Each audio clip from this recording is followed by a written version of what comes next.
বন্ধুরা, আমরা যাচ্ছি পাঁচকালি গঙ্গা চানে। এই দেখো, চান করে আসলাম, এখন পুজো করব। দেখো পুজো করছি। এখানে অনেকেই আসে চান করতে। আমি বাড়ি থেকেও চান করে আসছিলাম, তবুও ভাবলাম একবার চান করে নিয়ে আসছি, যখন চান করে পুজো করে নিলাম। এখানে এই দেখো, আমার মেয়ে চান করছে। কোনোদিন মানে পুকুরে চান করে না, তো ভয় পাচ্ছে। তারপরে চান করে পুজো করে নিলাম। পুজো করে এই দেখো, তারপরে আমরা চলে যাব এখানে পাঁপড় নিতে, প্রসাদ খাওয়ার জন্য। পাঁপড় নিয়ে নিলাম, নিয়ে এখানে চলে আসলাম। মানে প্রসাদ দিচ্ছে না জন্য আমার মেয়ে খুব বোরিং হচ্ছে।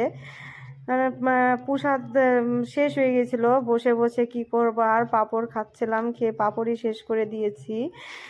লাস্টে অনেকক্ষণ বসে থাকার পরে প্রসাদ পেলাম। এখানকার প্রসাদটা অনেক ভালো হয়েছিল, খুব ভালো লাগলো এসে। তোমরাও চাইলে চলে আসবে আহরা পাঁচকালি মেলাতে। চলো রাখছি, টাটা বাই।